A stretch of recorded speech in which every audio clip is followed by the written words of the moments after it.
Hello, colleagues.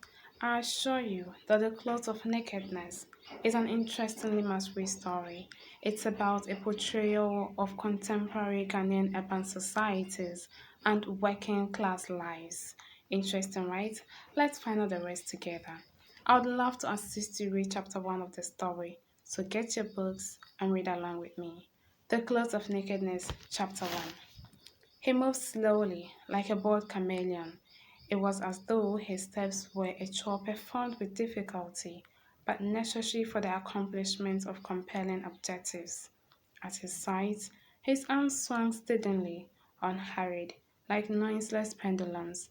The only swiftness in his movements was the sharp motion of his tongue, flicking through his lips and back again. Perhaps his eyes moved quickly too, surveying people and places as he passed by. Or perhaps his gaze was fixed unwearingly ahead. It was impossible to tell, because his eyes were always hidden behind a pair of dark sunglasses, his barrier against the curiosity of those who were drawn by his unnatural quality of energy and power. This was the man they called Mystic Mysterious. Male and female, child and adult, all referred to him by that name, in which they combined their respect for him, their fear of him, the fascination they felt for the unreachable person behind the shades. Mystic Mysterious came to a halt a short distance from a large kiosk standing alone on a compound at his right. The nearest habitation on that side of the road was a little farther down. What a waste of precious land, he muttered to himself as he moved on towards the kiosk. Kill me quick, said the sign above the entrance. Mystic Mysterious allowed himself a moment to contemplate the obscenity of these words. Still, he could not help but appreciate their ability to amuse. He chuckled and stepped into the kiosk. The interior was dominated by a bar, and on the left corner of the bar was emblazoned another sign. For credit, come tomorrow. Mystic Mysterious chuckled again. His eyes, still through his dark glasses, studied the room and its occupants. A woman of about 40 was engaged in a light-hearted conversation with her customers. Mystic Mysterious concluded that she was beautiful and that age had cheated her of beauty only a little. Her features, unwrinkled as yet, exuded an affordable and easy charm that many of the young women lacked. As for the customers, there were three of them, occupying stools at the bar. They glanced at him, waiting for him to take the initiative. Instead, he looked around at the other contents of the room. Near the entrance, he observed two tables, each arranged carefully with a set of five chairs. At the far end of the bar were two large barrels, apparently used as storage for extra supplies of liquor. The sole the sole illumination of the kiosk came from a dim 60-watt bulb hanging from the ceiling. When Mystic Mysterious was satisfied with his scrutiny, he walked over and sat on an empty stool and stretched his hands over the counter of the bar. The woman of the bar recognized Mystic Mysterious, smiled in his direction, and said with an easy, discernible eagerness to please, "Welcome, sir. What can I get for you tonight?" As on most nights, Mystic Mysterious did not desire to drink, being wary of what he considered to be the ill effects of alcohol. It dulled the intelligence, and he needed to preserve the keenness of his mind in order to attain his prize. Yet evils such as alcohol had a place in his scheme, so he had to endure and even participate in them. "Give me quarter," he said in a voice inflated with authority. The woman measured the liquor carefully to ensure it was a quarter of a beer bottle. She poured the contents into a glass and placed it on the counter. Mystic Mysterious thanked and paid her. The smell of the liquor hit his nostril hard, and he winced a little. He could not handle the more he could handle the more dilute state stuff, but not those apetici, distilled locally from sugarcane or palm and possessing an incredible high alcoholic content. The Kilmaquake Hills prided itself on the purity of beverages, hence, the strength of the smell from the glass in front of him. He took a sip and almost winced again as the liquor burned his mouth and stomach, but because he could not show such weakness, he maintained his composure, fighting the urge to grimace as most did when they drank the liquor. The attention of the other customers was still fully focused on Mystic Mysterious. He realized it for a moment longer while he lit a cigarette. He pulled on the cigarette, blew out the smoke, and placed the cigarette to burn out on a thin fly cut to serve as an ashtray. Then he inquired of all three men at once, "How are you gentlemen today?" "Fine," they replied in unison. Closest to him was Gabriel Bokari, even seen through dark glasses, and in the dimness, Bokari's eyes betrayed tension and sadness. He was a gentleman and his friend believed him to be kind-hearted, but the unhappiness born of several months of unemployment had taken effect. Mystic Mysterious smiled, for he was glad that Bukari was jobless. He had plans for him. The best way to effectuate such plans as was to approach him in his hour of utmost need when he was most vulnerable and ready to be influenced. "Did your day treat you well?" asked Mystic Mysterious, this time of Kojo Ansa, the man seated next to Bukari. At a glance, even to a stranger, Kojo Ansan's nature was clear. He was a man renowned for being deficient in expression and proficient in contemplation. Mystic Mysterious did not approve. He did not like the fact that this silent man held thoughts close to himself, beyond reach. What use is a man's thought if he does not express them? "The day was good," was Kojo Anson's terse reply. He spoke with utter indifference, allowing the words to flow slowly from the hollows of his mouth. The day was as good as a day must be. Having expressed those compact thoughts, he relapsed into a deep and cloudy pool of muteness, tense and impenetrable as night. His eyes left Mystic Mysterious and focused on the glass of water sitting on the counter in front of him. He looked intensely into the glass and seemed satisfied with its contents. It was an unmistakable sign that he desired to be left alone. "This is very good," Mystic Mysterious said.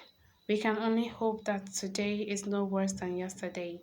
We must be content if thus simple hope is met by the end of the day when the sun sets and stars splatter the sky." Kojo Ansan did not reply, and Mystic Mysterious turned his attention to the third man in the bar. This was Kofi Intim, also known as Philosopher Nonsense, an unsightly man with a huge forehead and a vast balding skull. As if to compensate for the want of hair on his head, his eyes sprouted in one continuous thick brush of hair. His nose and lips offered nothing that who were his friends, who were not above jeering at him for his ugliness, could laugh at. But his jaw jolted forward and downward sharply, like the tip of a spear. On it, and this was partly what he had earned the nickname Philosopher Nonsense. He grew a goatee and accounted his lengthy chin, and his ears were so disproportionately large they seemed to be attempting to take flight from the rest of his head. In addition, Kofi Intim was short, standing below 5 feet. Yet, he was not bitter. It was as if he possessed a raging spirit that would not succumb to self-pity. Ever in high spirits, he was full of jokes and both sensible and senseless quips that he sometimes cracked in philosophical terms.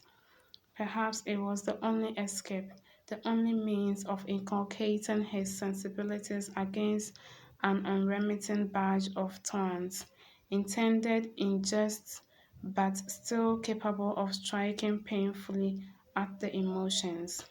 Perhaps it was for this reason too that he reciprocated when the opportunity arose and mocked whomever, whenever he could.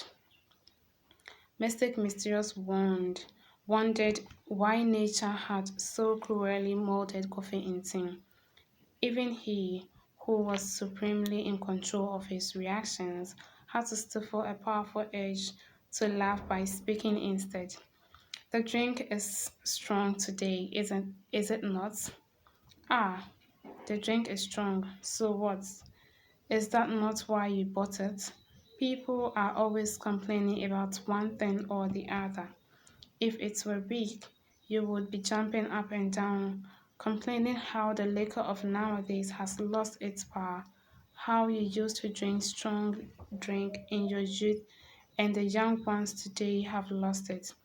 Kofi Intim replied with typical irreverence, but his tone lacked bite, despite the irritable choice of words. No, I don't complain. I was complimenting Madame here for keeping her liquor clean. You surely were not. Mystic Mysterious inch with amusement. His thin smile widened into a grin, exposing his teeth. You certainly have a way of expressing your thoughts. I must compliment you on your eloquence, even if I disagree with you. Even if I disagree with you.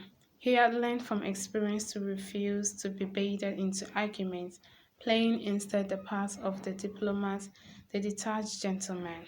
Observers might not notice one instance of his being defeated in intellectual debate, but these things add up.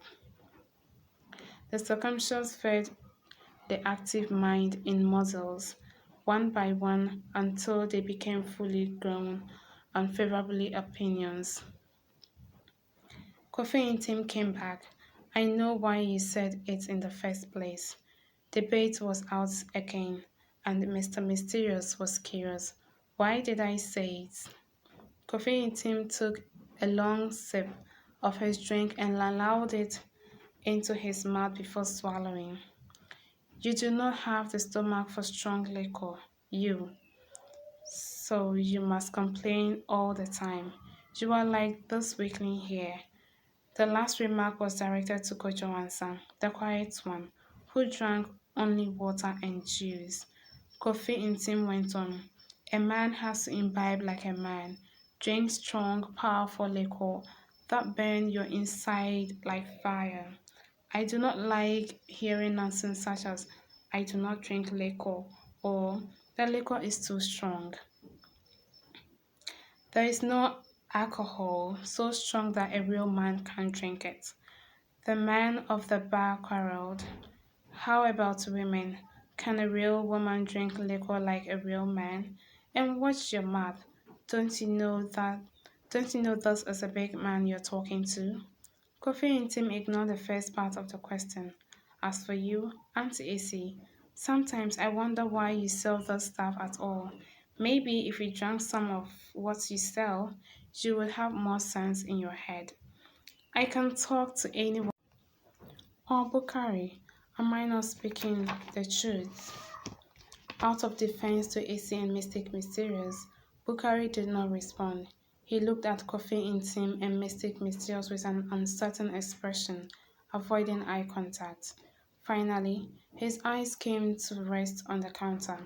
Or have you also become a weakling like Kojo Ansa, who cannot even talk?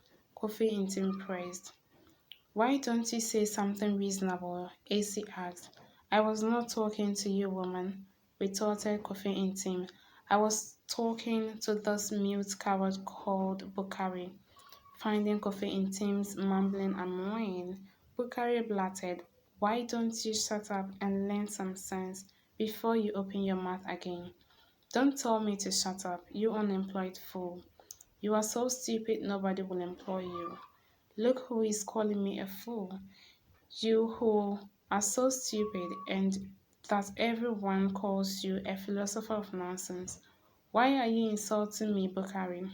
Why did you insult me? I did not insult you. I only called you an unemployed fool, which is true. I did not insult you. I only called you an unemployed fool, which is true. Neither did I insult you. I only called you a stupid philosopher of nonsense, which is true. Anyone would think they were the worst of enemies, ruthlessly tearing at each other's throats. But AC, who had witnessed such exchanges many times before, knew them better than that. Their anger flared up easily and was quickly forgotten. "Ignore them, sir," she said to Mystic Mysterious. "They are only being silly. They do that all the time." "I can imagine," Mystic Mysterious replied. "What's your non-alcoholic mad woman? One coffee in tea." He turned his attention back to Bukari and was about to pursue other quarrel, but Mystic Mysterious intervened. "Do you come here often?" He asked no one in particular, trying to steer the conversation elsewhere.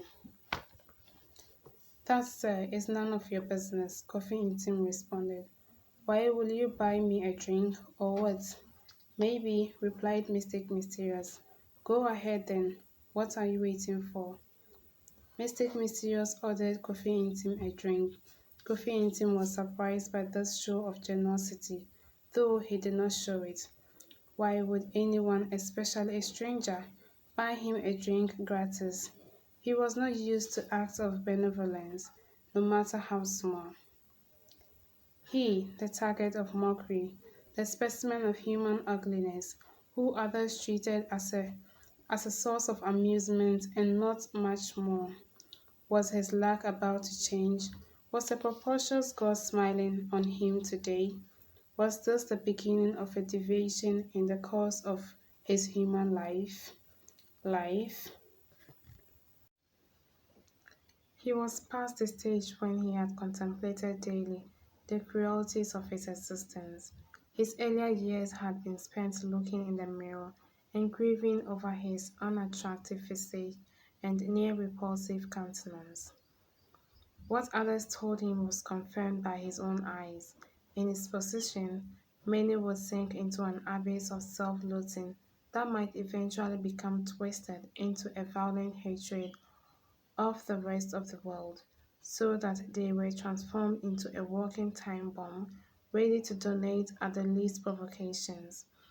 Others would choose a less hostile response, yet no less painful, a physique numbing of sorts, endeavoring to banish any sense of sadness, any feeling of inadequacy, projecting a constant radiance of joy or a cavalier attitude towards life, a physique to conceal the inner pain.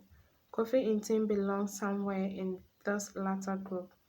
In his adult years, although he sometimes lamented his fate, he did not wallow in it. Instead, he concentrated on feeling and spreading happiness. He could explode, but his ammunition consisted of jokes and irreverent remarks intended to bounce off his targets. At the moment, he looked at the drink Mystic Mysterious had ordered as it was placed in front of him and blinked deliberately, as if he could scarcely believe that it existed. He lifted the glass to his lips and drank with pleasure, sinking about three-quarters of the contents. Then he smiled, but did not thank his benefactor. The evil of alcohol. It was Kojo Ansa, the quiet one, who spoke. "How do you know it's evil when you don't drink it?" Kofi Intim retorted. Kojo Ansa did not respond. He did not desire to enter into a meaningless argument with Kofi Intim. He had spoken and warned them, as if to defer Kojo Ansa, Mystic Mysterious ordered a half glass of appetizer for Bokari. Bokari thanked him and drank greedily. Mystic Mysterious beamed inside. Not only words mattered, actions mattered too. Leadership is not to have moral basis. One could gain control of men and women by other means, by inciting them and making them dependent. At the moment, he knew there were four happy people in the kiosk: himself, who had bought the drinks; Essie, the proprietor, who had increased her sales; and Kofi Intim and Bukari, who had benefited from his act of apparent generosity. Only Kojo Ansa, the quiet one, remained outside the circle. So the men who wanted to drink the soul, their tongues loosened, and they talked freely, and Mystic Mysterious listened carefully, digesting every word and feeding on whatever he heard. Essie, ever the polished hostess, kept them alive with smiles and conversations, but the night was growing old, and the traffic of bodies that came and went from the kiosk dwindled and eventually ceased. Those who remained at the bar were becoming weary, especially as the effect of liquor became manifest in those who had imbibed. Gabriel Bokari's eyes grew bloodshot, and Kofi Intim slammed across the counter like a sagging bag. AC began to yawn, but she could not dismiss these customers who were the chief patrons of her business. Even the teetotaler, the silent one who had neither strained his body with liquor nor exerted his lungs with speech, showed signs of weariness, and like AC, yawned repeatedly. Only Mystic Mysterious, sitting upright, did not appear jaded. Since his eyes were hidden, no one could tell how exhausted he was. All they could see was an upright, all what they could see was an unfatigued body, which surprised them all. Well, nature has its demands. I have to leave now, Kojo answered. Without further ceremony, he walked to the entrance of the kiosk. Bye, Kojo. Come again, Issy said. Sleep well, bade Bokari. Go with the devil, said Kofi Intim.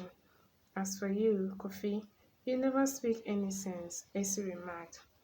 Don't bother stating the obvious, Bokari said.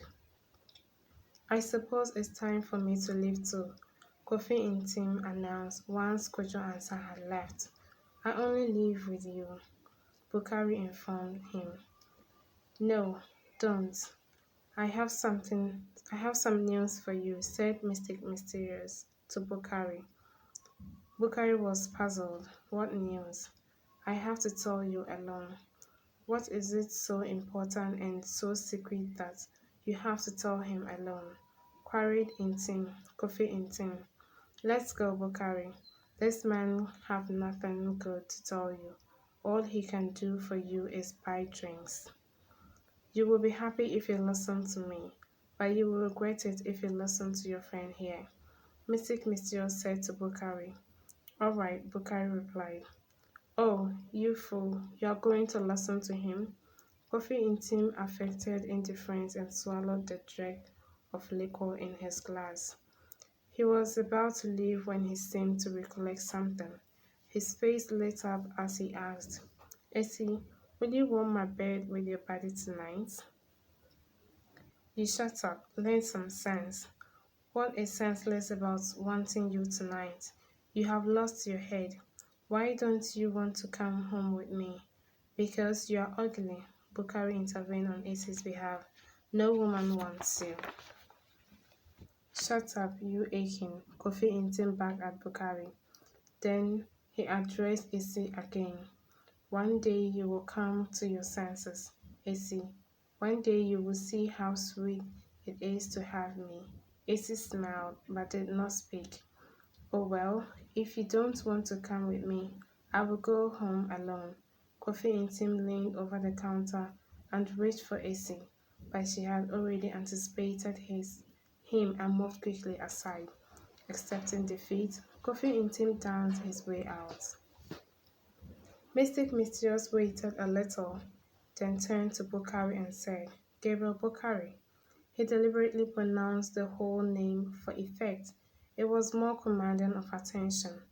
I will give you some good news if you walk out with me. Bukari had already accepted the offer in his mind, and he nodded. The men bade Issy farewell and walked out. Outside, the moon glowed brilliantly and glittering stars. Mystic Mysterious remained silent, knowing that this would increase Bukari's anxiety. He would draw this man in slowly. They walked side by side at a pace deliberately kept slow by Mystic Mysterious. After a while, Mystic Mysterious looked up at the sky and whispered, Isn't it beautiful? Those nights of moon and stars. Before Bukari could reply, he continued, But sadly, some people can't even appreciate the night's beauty because they do not have the ease of mind to do so. Many are swallowed by sadness, by concerns, and deprive them even of the simple joys of life, the joys that come to us free of charge, for everything else comes at a price. There is a simple truth, Gabriel Bukari, that many people ignore. A man can't enjoy that pleasure that are free unless he has access to those that come at a price. Nature gifts uplift the mind, but how can a man appreciate this when he has heavy problems on his mind, problems that threaten his very survival as a human being? Mystic Mysterious paused. Bukari's anxiety was turning into anger. Had this man detained him only to propound such meaningless philosophy? He felt a strange urge to express his anger, but he was in formidable company and had to be careful. So he forced a wide grin, and his teeth glittered against the darkness of the night. Mystic Mysterious resumed his speech. Mystic Mysterious resumed his speech. Contrary to what you are thinking, I am not talking nonsense, Gabriel Bukari, but I can understand why you will not appreciate my words of wisdom at this stage, and I will not bore you very much with such talk. Bukari was thankful. At last, he was about to learn what business Mystic Mysterious had with him, but not quite yet. How is your wife, Fatty? Bukari gazed, amazed and honored that Mystic Mysterious knew his wife's name, but he did not ask any question. This was Mystic Mysterious, the cryptic man, the enigma you did not try to fathom. She is well, sir, and she thanks your ma for asking about her. And your son, Baba. So this detail too was known to the great man. He too is fine, and thank you.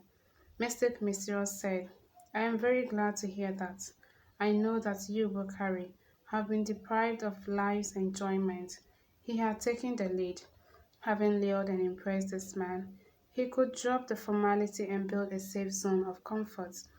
Since some of Gabriel Bukari's friends called him Bukari, he did the same. Bukari, you don't have the means to enjoy the things that come at a price.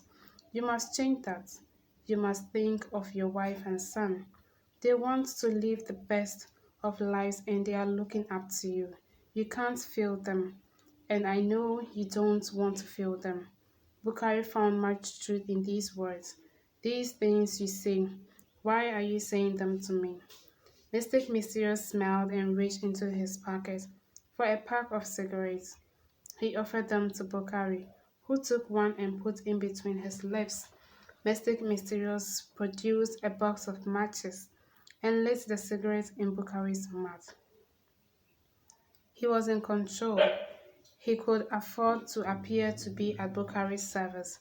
As Bukari began to puff on the cigarette, Mystic Mysterious said, But today, your luck is about to change forever. Bukari, I offer you something that you put food on your table, not for your wife's income, but from your own pocket. I offer you the opportunity to walk proud and confident, knowing that you are bringing in a wage. Bukari, my friend, I know you are a driver and I can offer you a job. A job?